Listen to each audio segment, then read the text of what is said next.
बहुत बहुत स्वागत है आप सभी का आपके अपने YouTube channel SP study point पर। मैं सोनू आप सभी दोस्तों का हार्दिक स्वागत करता हूं।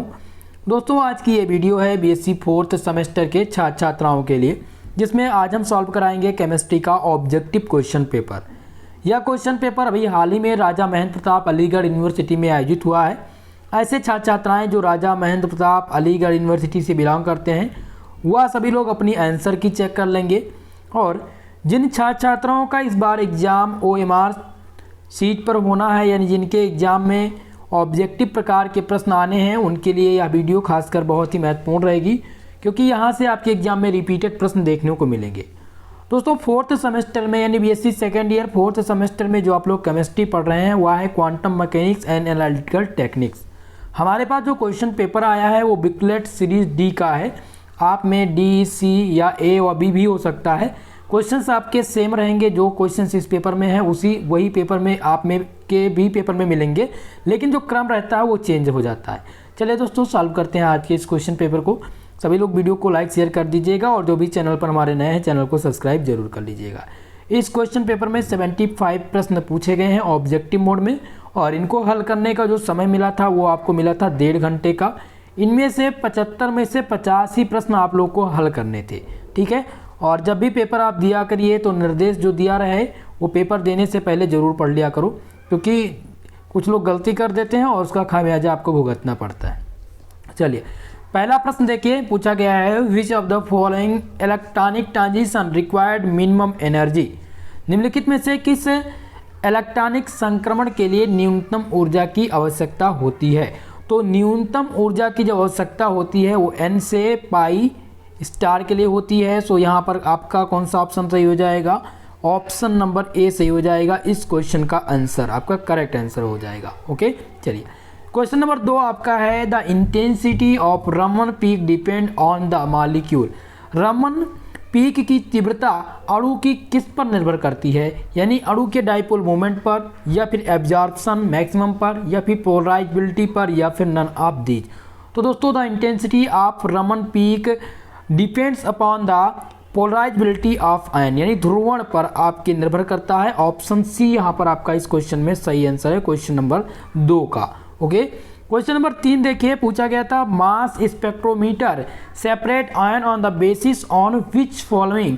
मास स्पेक्ट्रोमीटर निम्नलिखित में से किसके आधार पर आयनों को अलग करता है। तो दोस्तों मास स्पेक्ट्रोमीटर द्रव्यमान टू आवेश अनुपात, यानी कि मास टू चेंज रेशियो के आधार पर आयन को अलग करता है। ऑप्शन नंबर B यहाँ पर आपका इस क्वेश्चन में सही आंसर हो जाएगा। ओके चलिए क्वेश्चन नंबर 4 आपका है which of the following is use to bombard the simple in mass spectrometry, यानी कि मास स्पेक्ट्रोमेट्री के सैंपल पर बमबारी करने के लिए निम्नलिखित में से किसका उपयोग किया जाता है। अल्फा कण का उपयोग किया जाता है, या न्यूट्रॉन्स का, या फिर इलेक्ट्रॉन्स का, या फिर प्रोटॉन्स का। तो दोस्तों इनमें से मास स्पेक्ट्रोमेट्री के सैंपल पर बमबारी करने के लिए इलेक्ट्रॉन्स का यूज किया जाता है। ऑप्शन नंबर C इस क्वेश्चन में आपका सही आंसर हो जाएगा, चौथे प्रश्न का आंसर। ओके चलिए नेक्स्ट क्वेश्चन आपका पूछा गया है 5वां प्रश्न, the most instant peak in mass spectra is. Mass spectra में सबसे तीव्र पीक कौन सी है। तो मास स्पेक्ट्रा में सबसे तीव्र पीक जो है वह है बेस पीक। बेस पीक जो है वो सबसे तीव्र पीक है। ऑप्शन नंबर A इस क्वेश्चन में आपका सही आंसर हो जाएगा। क्वेश्चन नंबर 6 जो कि पूछा गया है the spacing between line with a multiplet in NMR spectra is known as. NMR spectrum में एक मल्टीप्लेट के भीतर लाइनों के बीच की दूरी को क्या कहा जाता है। केमिकल शिफ्ट कहा जाता है, या फिर कपलिंग कांस्टेंट कहा जाता है, या फिर स्पिन स्पिन कपलिंग कहा जाता है, या नन ऑफ एबव कहा जाता है। तो मेरे हिसाब से बहुत सारे छात्र छात्राओं ने ऑप्शन C टिक किया होगा, स्पिन स्पिन युग्मन। ठीक है देखिए जब भी बात हो NMR स्पेक्ट्रा के एक मल्टीप्लेट के भीतर, जो मल्टीप्लेट के भीतर लाइन है उसके बीच की दूरी को जो कहा जाता है वो कपलिंग कांस्टेंट कहा जाता है। क्या कहा जाता है? कपलिंग कांस्टेंट कहा जाता है। ऑप्शन B यहाँ पर आपका इस क्वेश्चन में सही आंसर है। जिन्होंने C लगाया है अगर यहाँ पर कपलिंग कांस्टेंट ना होता, स्पिन कांस्टेंट होता, तो यहाँ पर आपका सी भी सही हो सकता था। लेकिन एनएमआर स्पेक्ट्रम में एक मल्टीप्लेट के भीतर लाइन के बीच की दूरी को पूछा गया है, तो वह है युग्मन स्थिरांक यानी कपलिंग कांस्टेंट। ऑप्शन बी यहाँ पर आपका इस क्वेश्चन में सही आंसर है। ओके, चलिए क्वेश्चन नंबर 7 है दोस्तों, केमिकल शिफ्ट, जो केमिकल शिफ्ट की वैल्यू है डेल्टा, वह इंक्रीज अगर करे या डिक्रीज करे, यानी इलेक्ट्रोनेगेटिविटी यहाँ पर दिया गया है कि अगर इलेक्ट्रोनेगेटिविटी इंक्रीज करे तो क्या केमिकल शिफ्ट की वैल्यू जो है वो इंक्रीज करेगी या डिक्रीज करेगी। तो रासायनिक शिफ्ट मूल्य डेल की जो विद्युत ऋणात्मकता है वो वृद्धि के साथ साथ बढ़ता है। क्या करता है? वृद्धि के साथ साथ बढ़ता है। ऑप्शन ए यहाँ पर आपका सही आंसर हो जाएगा 7वें प्रश्न का आंसर। ओके, चलिए क्वेश्चन नंबर 8 है दोस्तों, which of the following is use as a refer compound in NMR spectroscopy, यानी निम्नलिखित में से कौन सा एनएमआर स्पेक्ट्रोस्कोपी के संदर्भ यौगिक के रूप में प्रयोग किया जाता है। पहला एथिल एल्कोहल, दूसरा है टेट्रामेथिल सिलेन, ऑप्शन सी है कार्बन टेट्राक्लोराइड यानी CCl4, और दिया गया है option D none of these. तो इनमें से आपका जो सही आंसर है वो टेट्रामेथिल सिलेन एनएमआर स्पेक्ट्रोस्कोपी के एक संदर्भ यौगिक के रूप में प्रयोग किया जाता है। ऑप्शन बी आपका इस क्वेश्चन में सही आंसर हो जाएगा। ओके, चलिए अगला प्रश्न देखेंगे, क्वेश्चन नंबर 9 जो कि पूछा गया है, the number of signal in PNMR spectrum in C3O CH2 CH3, यानी जो यहाँ पर दिया गया है वो है मेथिल एथिल ईथर C2H5। ठीक है, इसमें आपको बताना था PMR स्पेक्ट्रम के संकेत की संख्या, तो इसमें जो सिग्नल्स की संख्या है वो 2 है। कितने सिग्नल्स इसमें बनेंगे?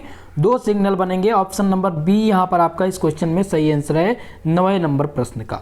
ओके, चलिए 10वां प्रश्न देखिए, क्वेश्चन नंबर 10 है, the technique is known as colour writing, किस तकनीक को रंग लेखन के रूप में जाना जाता है? तो क्रोमेटोग्राफी को रंग लेखन यानी वर्ण लेखन और रंग लेखन के रूप में जाना जाता है। ऑप्शन बी आपका यहाँ पर सही आंसर है क्वेश्चन नंबर 10 का। ओके, अगला प्रश्न देखिए, क्वेश्चन नंबर 11 है, in the chromatography the stationary phase can be supported on solid, यानी क्रोमेटोग्राफी में स्थिर फेज पर ठोस पर समर्पित हो सकते हैं। ठोस तरल, यहाँ पर आपका जो सही आंसर था सॉलिड लिक्विड।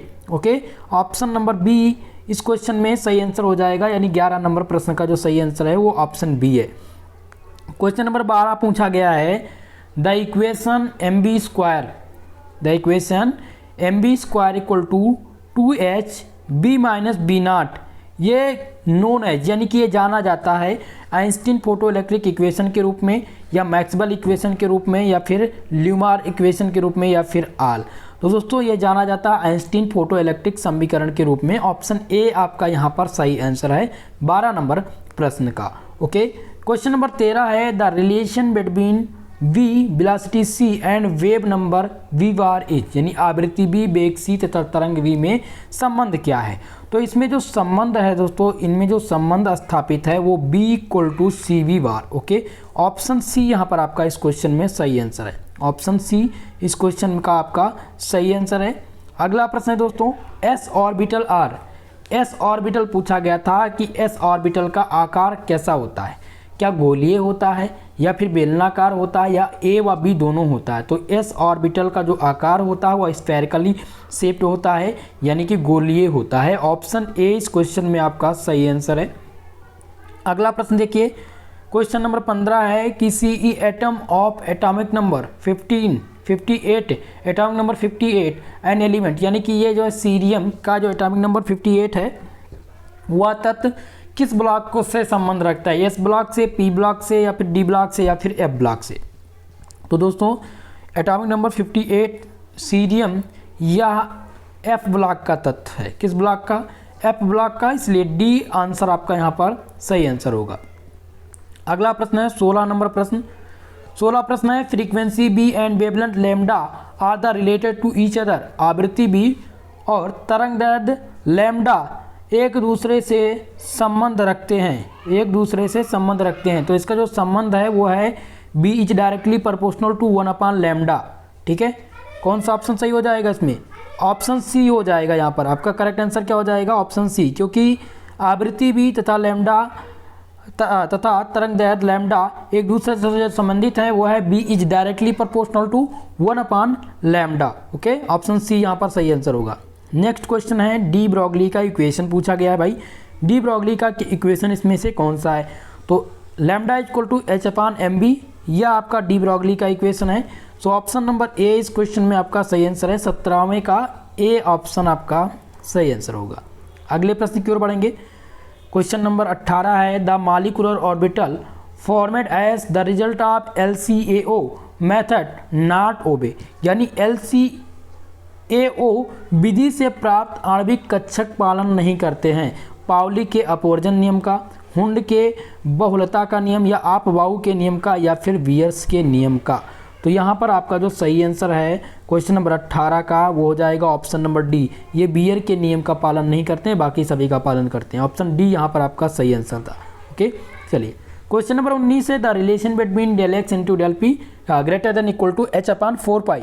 ये क्या प्रदर्शित करता है? ये शो करता है डी ब्रॉगली इक्वेशन, या फिर हाइगेंस अनसर्टेनिटी प्रिंसिपल, यानी हाइगेंस वर्ग का अनिश्चितता का सिद्धांत, या बाउ प्रिंसिपल, या फिर हुंड का नियम। तो ये संबंध दर्शाता है दोस्तों हाइगेंस वर्ग का अनिश्चितता का सिद्धांत दिखाता है। Del x into del p greater than equal to H upon 4 pi, ये हाइगेंस वर्ग का अनिश्चितता का सिद्धांत है। ऑप्शन बी यहाँ पर आपका इस क्वेश्चन में सही आंसर है 19 नंबर का। ओके, चलिए क्वेश्चन नंबर 20वां प्रश्न है de Broglie wavelength of an electron moving with kinetic energy 13.6 electron volt. पूछा गया था कि 13.6 इलेक्ट्रॉन वोल्ट की गतिज ऊर्जा से घूमते हुए इलेक्ट्रॉन की तरंग ब्रॉगली यानी डी ब्रॉगली तरंग दैर्ध्य क्या होगी? तो इसकी जो तरंग दैर्ध्य होगी दोस्तों, इस क्वेश्चन में जो सही आंसर होगा वह होगा option number A 3 × 326 × 10⁻⁻10 metre. Okay, option number यहाँ पर ए इस क्वेश्चन का सही आंसर है। करेक्ट आंसर हो जाएगा ऑप्शन नंबर ए। अगले प्रश्न की ओर बढ़ेंगे। क्वेश्चन नंबर 21 पूछा गया था the possible subshell in n = 3 energy shell are, यानी n बराबर 3 ऊर्जा कक्ष में संभावित उपकक्ष क्या होंगे? तो इसमें जो संभावित उपकक्ष की संख्या है वो S, P और D है। ठीक है, तो आंसर कौन सा होगा? ऑप्शन ए इसमें सही होगा। ऑप्शन नंबर ए इस क्वेश्चन का सही आंसर। 21 नंबर का जो सही आंसर है वो ऑप्शन नंबर ए S, P और D। ये n बराबर 3 ऊर्जा कक्ष में जो संभावित उपकक्ष हैं वो S, P और D हैं। ओके, चलिए क्वेश्चन नंबर 22 देखते हैं क्या पूछा गया है। क्वेश्चन नंबर 22 था wave mechanical model of an atom depends upon, परमाणु का जो तरंग यांत्रिकी मॉडल है वो किस पर निर्भर करता है? वो डी ब्रॉगली के द्वैतीय विचार पर, यानी डी ब्रॉगली के कॉन्सेप्ट पर, या फिर अनसर्टेनिटी प्रिंसिपल पर, या श्रोडिंगर वेव इक्वेशन पर, या फिर ऑल ऑफ एबव पर। तो दोस्तों इस क्वेश्चन में आपका जो सही आंसर है वो ऑप्शन नंबर डी होगा, क्योंकि wave mechanical model of atom depends upon de Broglie concept of डेल्टी uncertainty principle Schrodinger wave equations. So all of above यहाँ पर आपका सही आंसर है, डी नंबर सही होगा 22 नंबर क्वेश्चन पर। अगला प्रश्न है the value of Laplacian operator, Laplacian operator del square का मान क्या होगा? तो इसका जो मान है दोस्तों वो है del2 अपान del x2 प्लस del2 अपान del2 y प्लस del2 अपान del z। ठीक है, तो ऑप्शन नंबर कौन सा सही है? ऑप्शन ए इस क्वेश्चन का सही आंसर है। 23 नंबर प्रश्न का जो सही आंसर है वो ऑप्शन नंबर ए हो जाएगा। क्वेश्चन नंबर 24 देखिए पूछा गया है when the scattering angle is 0 then the Compton shift will be, जब प्राकीर्णन का कोण का मान 0 है तो कंपटन शिफ्ट क्या होगा? जब भी बात हो कंपटन, जब प्राकीर्णन कोण का मान 0 हो जाए तो कंपटन शिफ्ट जो होगा वह भी 0 ही होगा। क्या होगा? 0 ही होगा। ऑप्शन नंबर ए यहाँ पर आपका सही आंसर है 24 नंबर प्रश्न का। क्वेश्चन नंबर 25 पूछा गया था the black body emitted, Shyam वस्तु उत्सर्जित करती है, यानी black body emitted line spectrum, band spectrum, या फिर मिक्स्ड स्पेक्ट्रम, या कॉन्टिन्यूअस स्पेक्ट्रम। तो दोस्तों जो ब्लैक बॉडी इमिट करती है, black body emits continuous spectrum. Option D यहाँ पर आपका इस क्वेश्चन में सही आंसर है 25 नंबर प्रश्न का। क्वेश्चन नंबर 26 है कंपटन का इक्वेशन पूछा गया है। कंपटन इक्वेशन इज, तो कंपटन का इक्वेशन क्या होता है? कंपटन का इक्वेशन होता है del lambda equal to H upon M C 1 minus cos theta. क्या होता है? 1 माइनस कॉस थीटा होता है। तो यहाँ पर कौन सा आंसर सही होगा? ऑप्शन नंबर ए सही होगा इस क्वेश्चन का आंसर। 26 का जो सही आंसर है वो ऑप्शन नंबर आपका ए है। ओके, चलिए क्वेश्चन नंबर 27वां प्रश्न है wave function in quantum mechanics represent. Quantum यांत्रिकी में वेव फंक्शन क्या दर्शाता है? पहला दिया गया प्रणाली की स्थिति यानी कि state of system, shape of system, probability of system या एनर्जी ऑफ सिस्टम। तो दोस्तों क्वांटम यांत्रिकी में जो वेव फंक्शन है वह प्रोबेबिलिटी ऑफ सिस्टम को डिफाइन करता है। ऑप्शन नंबर सी यहाँ पर आपका सही आंसर हो जाएगा। अगला प्रश्न देखिए 28 नंबर प्रश्न। 28 नंबर प्रश्न में पूछा गया था for H like atom the ground state energy is proportional to. तो ग्राउंड स्टेट की यानी हाइड्रोजन के लिए परमाणु की ग्राउंड अवस्था ऊर्जा के जो समानुपाती है वो है म्यू जेड स्क्वायर। क्या है दोस्तों? म्यू जेड स्क्वायर है। 28 नंबर क्वेश्चन का जो सही आंसर है वो ऑप्शन नंबर डी है। अगला प्रश्न देखिए 29 नंबर प्रश्न है the angular part of N atomic orbital wave function depend upon. यानी कि परमाणु कक्षीय तरंग फलन पर कोणीय भाग किस पर निर्भर करता है? एम पर निर्भर करता है, एल और एम दोनों पर निर्भर करता है, या फिर दिया गया है कि एन, एल और एम तीनों पर, या फिर एन और एल पर। तो दोस्तों आपको ध्यान रखना है कि परमाणु कक्षीय तरंग फलन का कोणीय भाग जो निर्भर करता है वो एल और एम पर निर्भर करता है। ऑप्शन नंबर बी 29 नंबर प्रश्न का सही आंसर हो जाएगा। दोस्तों वीडियो को लाइक शेयर कर दीजिएगा और जो भी छात्र छात्राएं पहली बार हमारे चैनल से जुड़ रहे हैं चैनल को सब्सक्राइब जरूर कर लीजिएगा। क्वेश्चन नंबर 30 है the value of Schrodinger wave equation is. Schrodinger तरंग समीकरण में ए का मान क्या होगा? तो दोस्तों श्रोडिंगर तरंग समीकरण में जो ए का मान है वह 0 होगा, क्योंकि del two psi upon del X two plus del two psi upon del two Y plus del two psi upon del two Z plus 8 pi square M upon H square E minus B equal to क्या होता है? 0 होता है। ठीक है, तो इसका मान कितना आएगा? 0 आएगा। ऑप्शन नंबर ए यहाँ पर आपका बी इस क्वेश्चन में सही आंसर है। कितना आएगा? 0 आएगा। ओके, बी आपका सही आंसर होगा। क्वेश्चन नंबर 31 है one postulate of wave mechanics is. यानी कि तरंग यांत्रिकी का एक पद है, तो इसमें से तरंग यांत्रिकी का जो एक पद है वह कौन सा है? वह है एच साई इक्वल टू ई साई। क्या है? एच साई इक्वल टू ई साई आपका इसमें सही आंसर होगा। सो ऑप्शन नंबर सी आपका इस क्वेश्चन में करेक्ट आंसर है 31 नंबर प्रश्न का।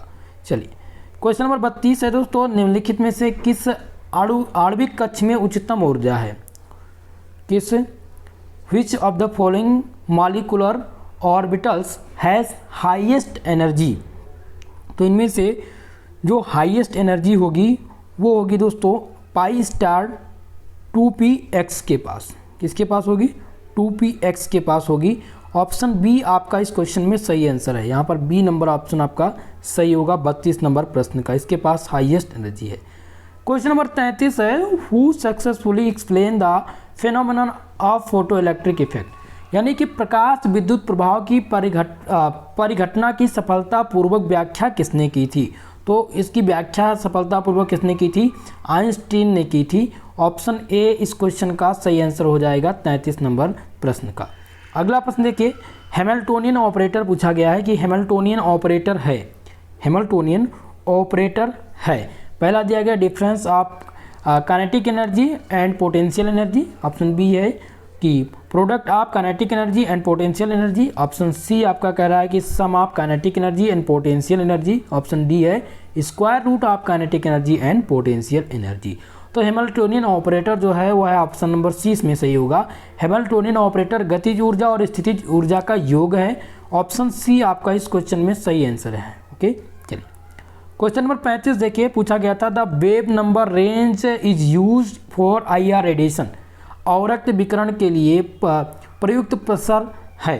तो अवरक्त विकिरण के लिए जो प्रयुक्त प्रसार है वो है दोस्तों 4000 से लेकर के 400 centimetre inverse. Okay, option B आपका इस क्वेश्चन में सही आंसर है। यह क्वेश्चन रिपीट होगा, ध्यान रखिएगा, यह आप सबके लिए इंपॉर्टेंट है।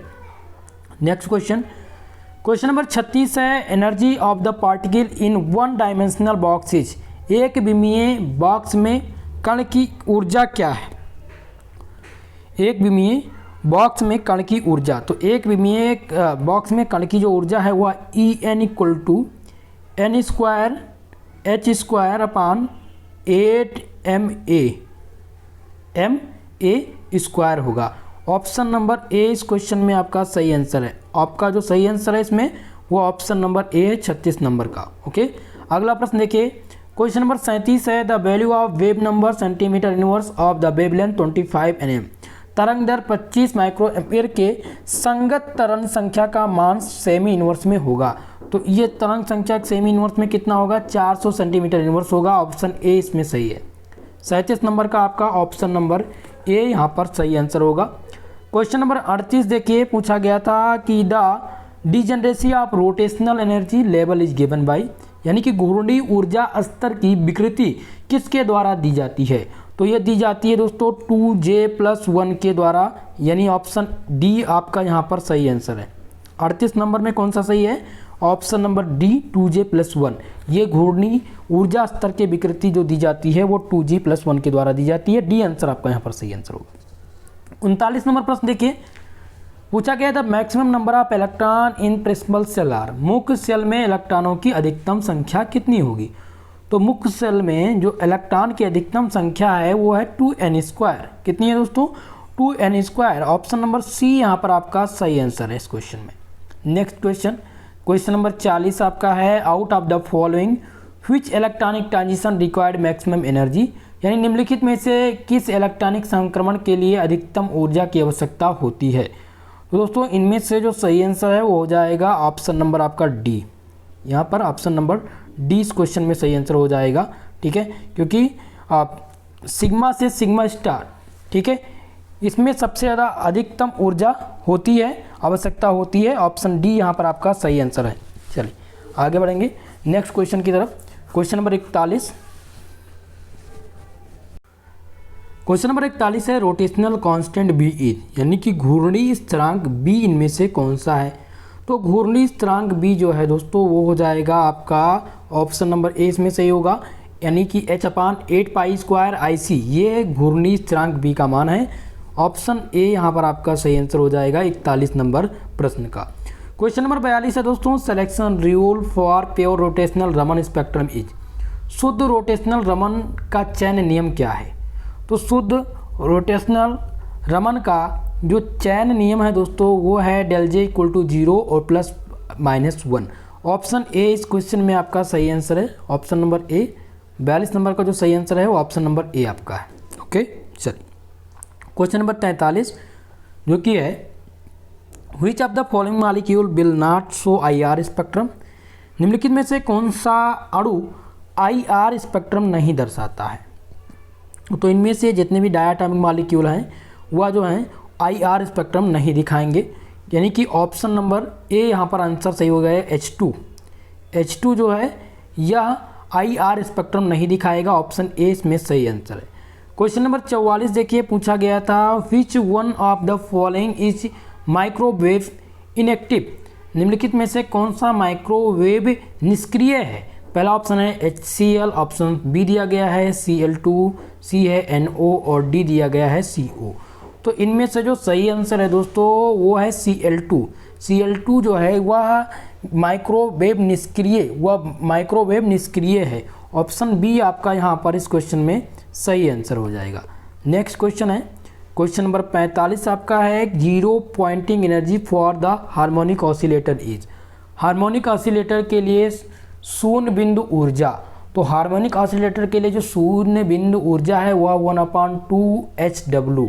ठीक है, ऑप्शन नंबर कौन सा सही है? ए यहाँ पर आपका सही आंसर है 45 नंबर प्रश्न का।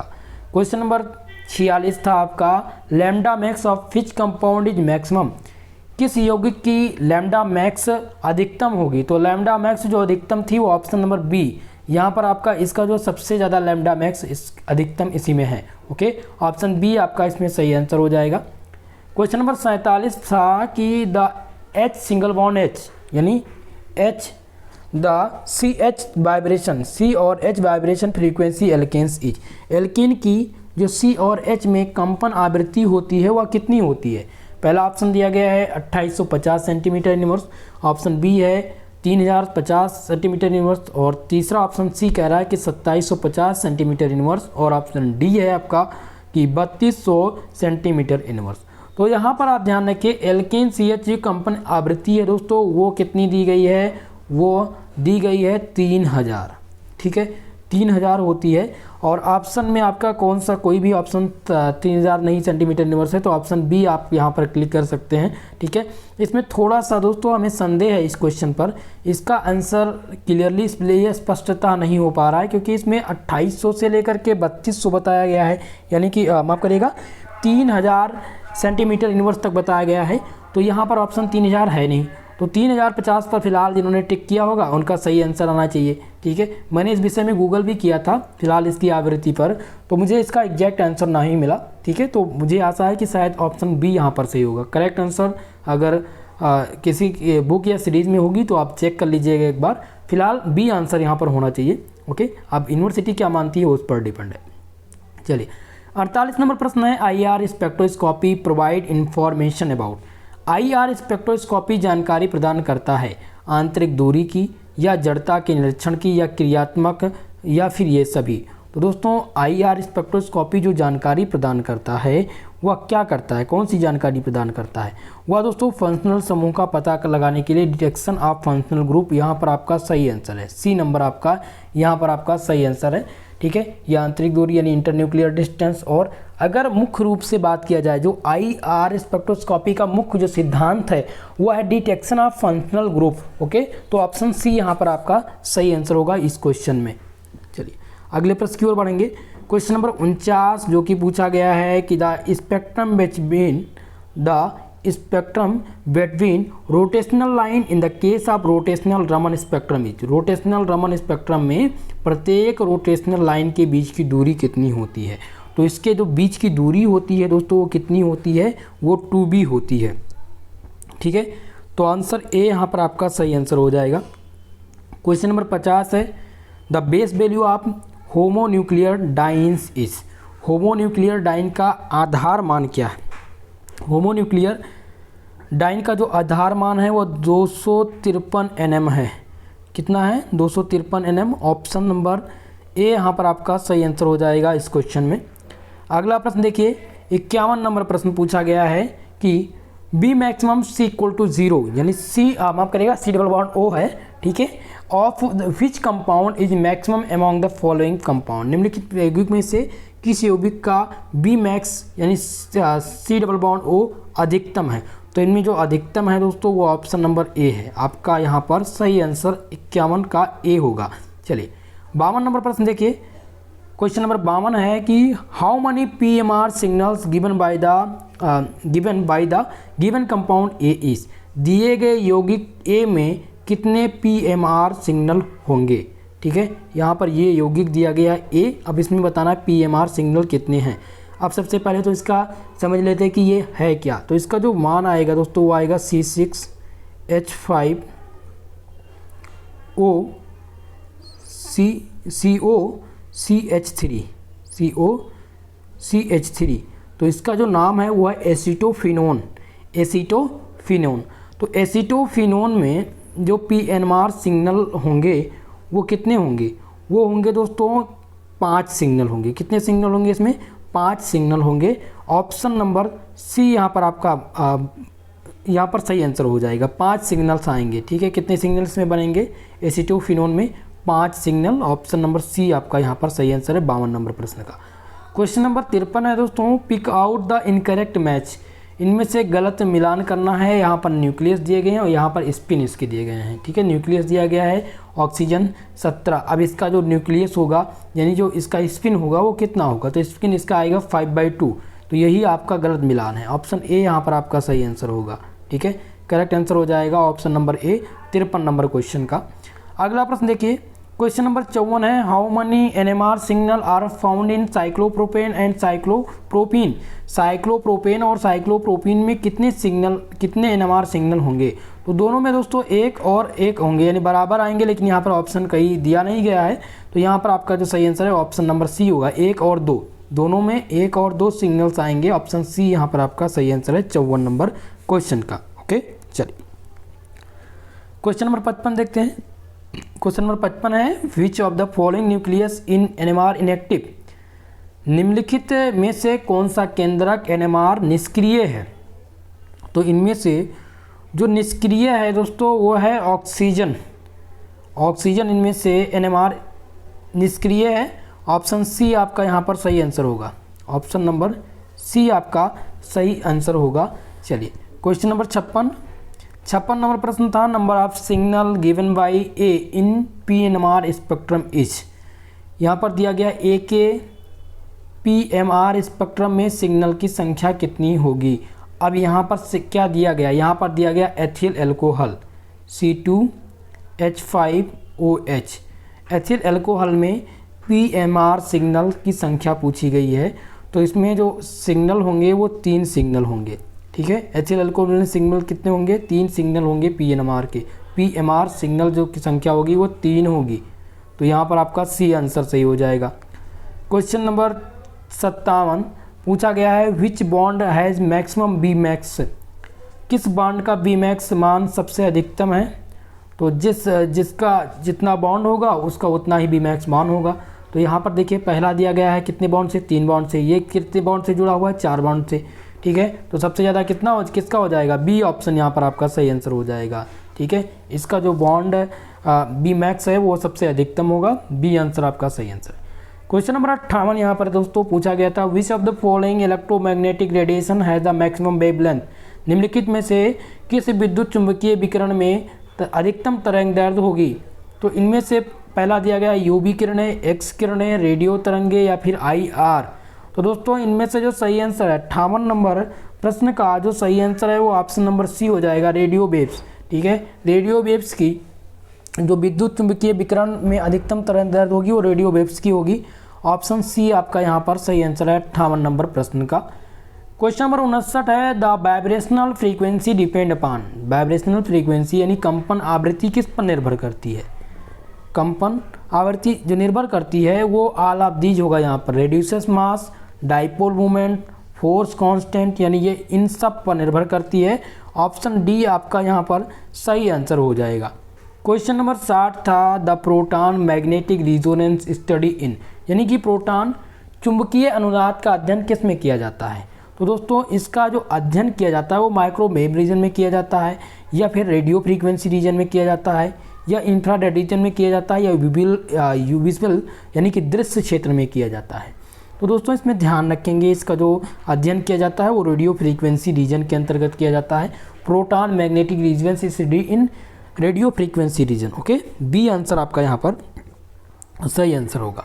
चलिए नेक्स्ट क्वेश्चन है क्वेश्चन नंबर आपका 61 है for the vibrational Raman spectrum for a homonuclear diatomic molecule the selection rule under the harmonic approximation is, यानी कि सम न्यूक्लियर द्विपरमाणु अणु के कंपन रमन स्पेक्ट्रम के लिए जो प्रसवादी संकिट के अंतर्गत वर्ण का नियम है वह क्या होगा। तो वर्ण का जो नियम आएगा दोस्तों वो आएगा del B = ±1 only.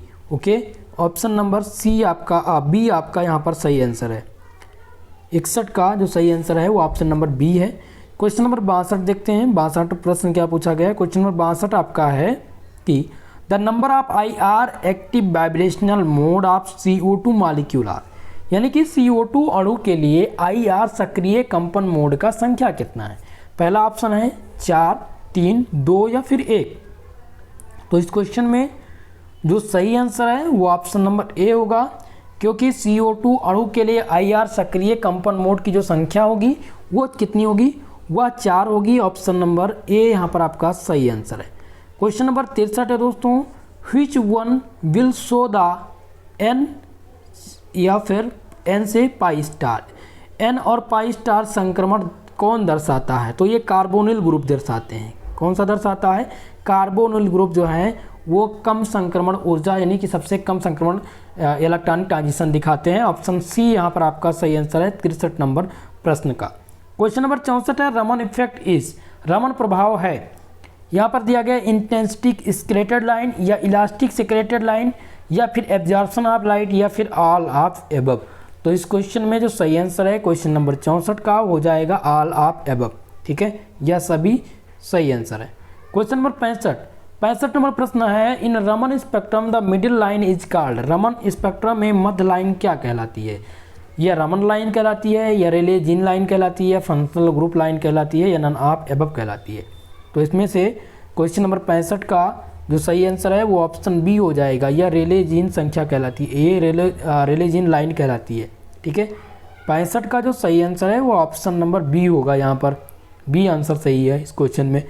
Question number 66 पूछा गया था, the electron spin resonance is an example of, यानी कि इलेक्ट्रॉन चक्रण अनुनाद एक उदाहरण है स्टॉक प्रभाव का, या फिर रसल सैंडर्स अवस्था का, या फिर पास्चन ब्रैकेट प्रभाव का, या फिर कम्पटन प्रभाव का।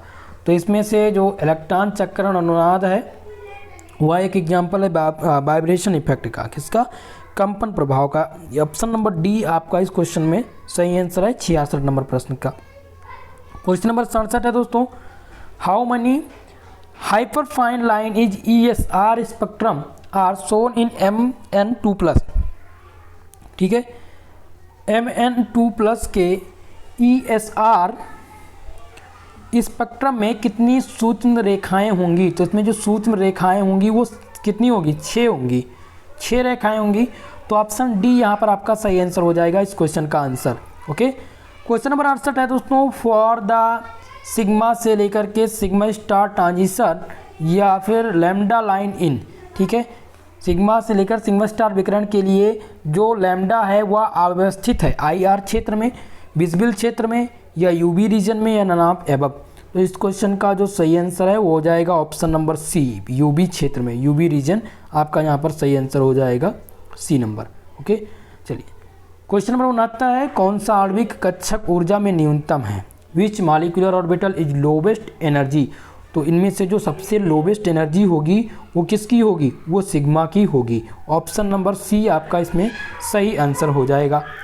क्वेश्चन नंबर 70 था, फॉर द रीजन बिटवीन 1500 से लेकर के 4000 सेंटीमीटर इनवर्स इज कॉल्ड, यानी कि 1500 से लेकर के 400 माफ करेगा 400 सेंटीमीटर इनवर्स के बीच के क्षेत्र को क्या कहा जाता है?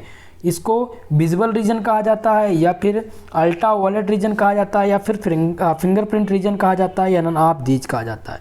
तो इसको ऑप्शन सी आपका सही हो जाएगा, फिंगरप्रिंट रीजन इसको कहते हैं। ठीक है, 70 का जो सही आंसर है ऑप्शन नंबर सी, इस क्षेत्र को फिंगरप्रिंट रीजन कहा जाता है। क्वेश्चन नंबर 71 है, a wave number of 4000 centimetre inverse correspond to wavelength lambda.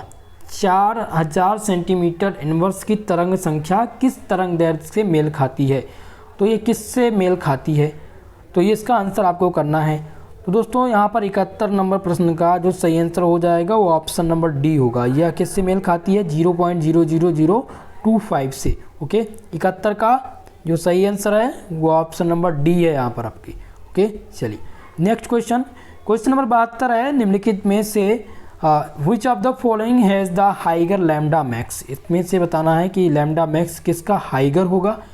तो ऑप्शन नंबर ए देखिए, यहाँ पर दिया गया सिस स्टिबिलिन, ऑप्शन बी आपका दिया गया ट्रांस स्टिबिलिन, और दिया गया है both have the same lambda max can not से। तो दोस्तों इसमें जो सही आंसर होगा वो ऑप्शन सी होगा, दोनों का लैम्डा मैक्स इसमें समान आएगा। 72 नंबर क्वेश्चन का जो सही आंसर है वो ऑप्शन नंबर सी है। ओके, चलिए अगले प्रश्न की ओर। क्वेश्चन नंबर 73 जो कि पूछा गया था, which of the following is an auxochrome. निम्नलिखित में से कौन सा एक एक्सोक्रोम है?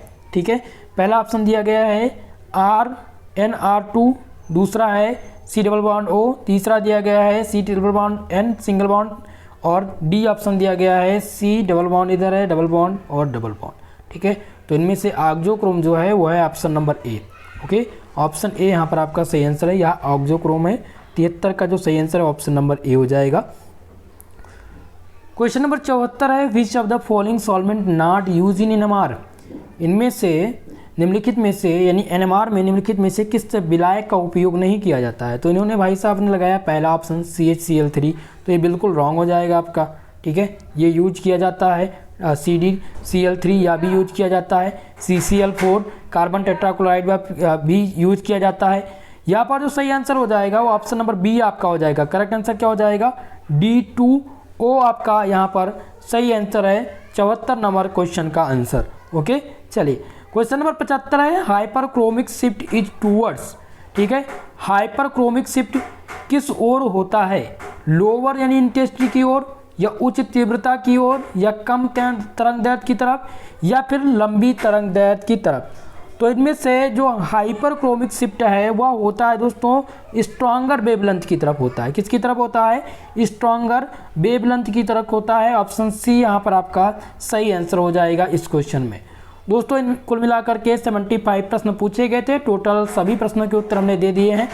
अगर आपको किसी भी क्वेश्चन पे डाउट होता है तो आप कमेंट सेक्शन में कमेंट करके बताइएगा। हो सकता है हमसे भी एक आध दो प्रश्न की गलती हो सकती है, मैं ऐसा नहीं कह सकता हूँ कि एग्जैक्ट, लेकिन जो भी मैंने तैयार किया था या मेरे हिसाब से जो एग्जैक्ट आंसर थे, एग्जैक्ट क्वेश्चन थे और क्वेश्चन के आंसर वो मैंने आपको प्रोवाइड कर दिए हैं।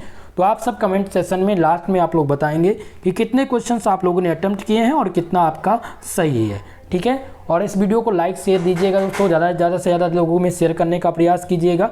इस क्वेश्चन पेपर का PDF अगर आप चाहते हैं तो हमारे टेलीग्राम चैनल पर जुड़ जाइए, वहाँ से आपको मिल जाएगा SPS स्टडी पॉइंट। ओके, आप सर्च करेंगे तो आपको हमारा मिल जाएगा। ठीक है, यहाँ पर चैनल मिल जाएगा और चैनल को आप प्राप्त कर सकते हैं वहाँ से PDF। ठीक है दोस्तों, तो वीडियो पसंद आई हो तो वीडियो को लाइक शेयर कर दीजिएगा। एक बार पुनः मैं आप सबसे निवेदन करूँगा। तो आज के लिए बस इतना ही, मिलते हैं नेक्स्ट वीडियो में। तब तक के लिए जय हिंद, जय भारत।